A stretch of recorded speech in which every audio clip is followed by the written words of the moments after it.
সুনামগঞ্জের ছাতকে অবস্থিত টেংরাটিলা গ্যাসকূপে ২০০৫ সালে খনন করতে গিয়ে দুইবার ভয়াবহ বিস্ফোরণের ঘটনা ঘটে। এতে প্রায় ৮ বিলিয়ন ঘনফুট গ্যাস পুড়ে নষ্ট হয়ে যায়।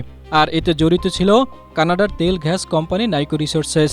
পরে এ ঘটনায় যুক্তরাজ্যের আন্তর্জাতিক বিনিয়োগ বিরোধ নিষ্পত্তি সংক্রান্ত সালিসি আদালত ইকসিরে দীর্ঘ আইনি লড়াই শেষে বাংলাদেশ ক্ষতিপূরণ পাওয়ার মধ্য দিয়ে এই মামলা নিষ্পত্তি হওয়ায় টেংরাটিলায় আবারও গ্যাস অনুসন্ধানের সিদ্ধান্ত নিয়েছে বাংলাদেশের রাষ্ট্রায়ত্ত তেল গ্যাস অনুসন্ধান কোম্পানি বাপেক্স।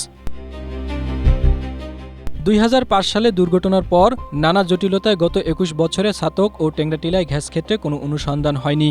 এ অবস্থায় টেংরাটিলার কূপ খননের প্রকল্প প্রস্তাব সরকারের চূড়ান্ত অনুমোদন নিয়ে আগামী বছরই নতুন কূপ খনন শুরু করতে চায় বাপেক্স।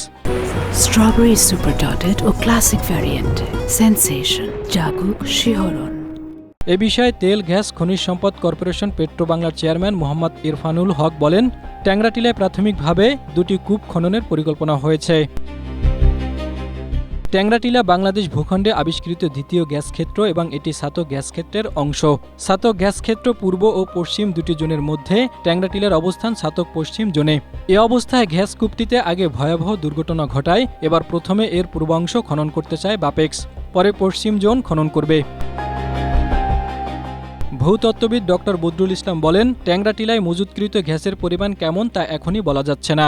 কূপ খননের পর আবিষ্কারের মাধ্যমে নিশ্চিত হওয়া যাবে। যদিও Sylhet gas field limited SGFL এর ধারণা টেংরাটিলায় ২ থেকে ৩ ট্রিলিয়ন ঘনফুট গ্যাস রিসোর্স আছে। বিবিসি বাংলার এক প্রতিবেদনে এই তথ্য উঠে এসেছে। জাহিদুল ইসলাম, এশিয়া পোস্ট।